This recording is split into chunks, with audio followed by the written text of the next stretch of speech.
Welcome to Buckeyes Tomorrow Morning. I am your fill-in host, Kevin Noon. I'm joined here by Mark Givler here at the Woody Hayes Athletic Complex. It is June 15th, 80 days until the Indiana game, 164 games until the game against Michigan.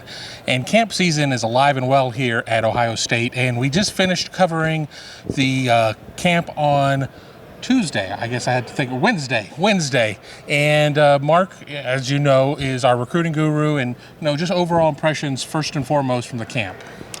Yeah, it was a good group. I thought the O-line had some interesting players. The secondary had a couple interesting guys. Got to look at some 2025s. These are really for the younger guys at this point, but was good to see Damarian Witten, 2024 Glenville tight end here, working out, and he's obviously one of their top targets right now. So it's kind of unusual, maybe, to get a workout from a guy within a week or two of his, within about 2 weeks of his official visit. But they were able to do that as well today. He was able to work with Keenan Bailey a little bit. So good group. Glenville guys, I think, are taking off behind us here. They brought 54 kids from Glenville, so it was Glenville Day. But yeah, it was another good camp, and I think some guys have a chance to walk away with some offers here. Bryce West, not one of those players, but Damarian Witten shows up and, as you mentioned, goes through the paces. Question if whether or not you do or you don't. You already have the Ohio State offer. I mean, you're highly coveted by the Buckeyes. I mean, a decision hopefully should be coming here pretty soon. Just your impressions of what you saw out of him today. Yeah, I mean, he's a great athlete. He's not, if you've got in your head that this is Jeff Hireman or even a Cade Stover or a bigger bodied inline tight end, well, that's not what he's going to be. He's kind of a mismatch guy. You put him in 12 personnel as kind of like a slot back almost. You can line him out wide as a big receiver, especially in the red zone. So he's a pass catching tight end, and it would fit great with Max LeBlanc if they can put this together here this month. And it was good to see him out there. I think he ran like low 4.6s today in the 40, which is moving. So he had a great workout. Blocking will be a little bit of a work in progress. He doesn't really do that much at Glenville in terms of being like an inline, or he's more of a perimeter blocker as a receiver for Glenville. But just an extraordinary run and jump athlete, and he'll make his official visit here in 2 weekends. And he's not holding himself to a time frame right now, but I think we'll get a decision from him pretty soon after that. Talking about commits, Ohio State had a couple of other commits with Garrett Stover and Ian Moore both here. Both went through and put out work as well. Yeah, Ian Moore's been here a couple times at this point. He's on the Will Smith plan, I guess, showing up almost every day here. But he looks more and more like a guy who I think will play tackle at Ohio State. I know he's been listed at guard at times. I know there's been some dispute about that, and there's been some questions about that. They are recruiting him to play tackle. I think he'll be able to play tackle.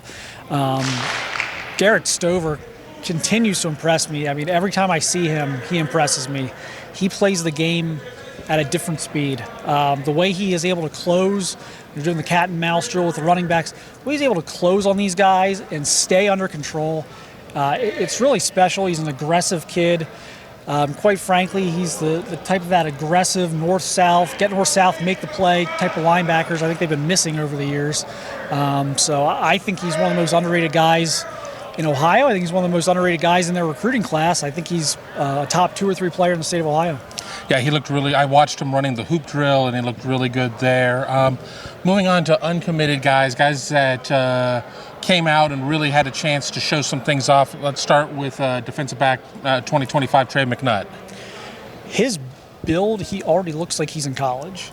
He does not look like a kid who's going into his junior year. He looks like to me, probably like a prototype strong safety, because we know he can run, we can watch him move, but he's just so solidly built already. He looks such a big kid. You do wonder, could he even grow into a linebacker? But I think right now it's safety, and he's another guy when 2025 rankings in Ohio, he's one of the top guys for sure.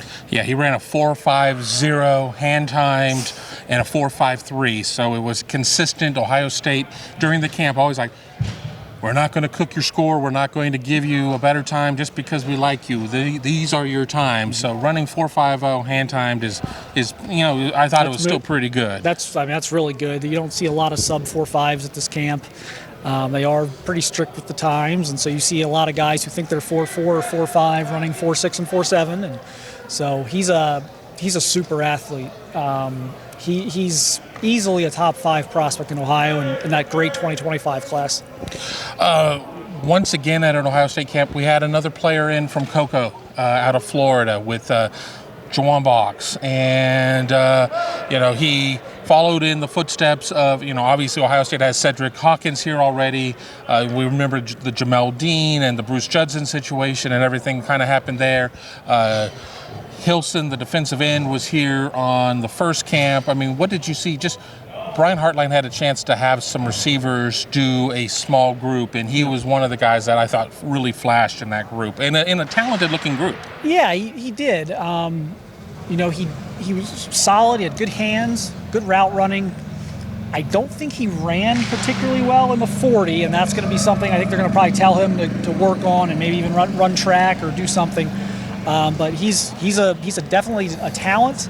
The bar, I said this when I was asked kind of about Jackson Wiley the last camp, the bar is so high right now, unless you are like a surefire 5-star, it's hard for me to predict whether you'll get an offer or not, because they're if you're not a Brandon Ennis right out of the gate, or Carnell Tate. But he got a good look today, and I think he's a guy they'll keep an eye on this fall.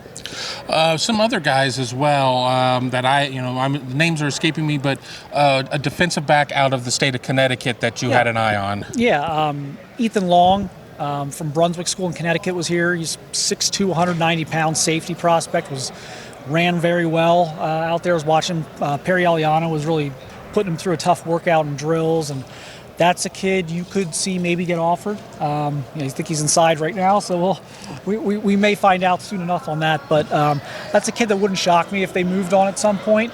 I thought him and McNutt were the 2 best defensive backs here today. And his teammate, Matty Augustine, is a 2025 offensive lineman who has 12 offers. Massive kid, like 6'7", like 280 pounds, broad shoulders, huge kid.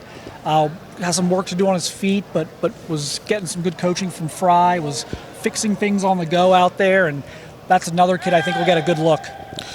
Were there any other kids that we've not necessarily gone through right now that maybe caught your eye? I mean, it's for those of you who have not covered a camp, they used to wear numbers, they don't wear numbers anymore, so it's a lot of, well, yes, he's the kid with the black shirt and the black shorts, and that's 75 players out there, so we're constantly chasing guys down. Yeah, I think we covered the top guys. I was really watching Long in the afternoon, and after I got done kind of making the rounds. They're doing it differently this year, so you're getting everyone at once, which is good for the amount of time we're here.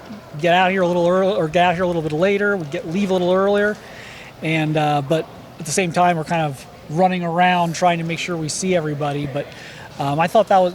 I think we pretty much covered the top guys from today. And then we reload immediately and have a camp again here on Thursday. So we'll be coming to you once again from that camp as we kind of see what goes on, and then a couple of camps next week, a one-day camp for players, the last of that, and then we also have the 7-on-7 event, but then an official recruiting visit weekend as well. So the month of June is just is just so crazy here at Buckeye Huddle here on the Ohio State campus. So be sure, if you're not a member of Buckeye Huddle, sign up right now. Check us out for a month. We're getting ready to get into July, media days, and then before you know it, we're into fall practice, and then they start up in Indiana on September 3rd for week 1, but so much going on. Yeah, and I'll be in Bradenton here in a couple weeks for Under Armour Future 50, so it'll be the top 50 juniors in the country. So we're going to have a ton of big camp coverage, a ton of recruiting coverage, and then, like you said, in about a month, the season basically starts for us with Big Ten Media Days and fall camp. So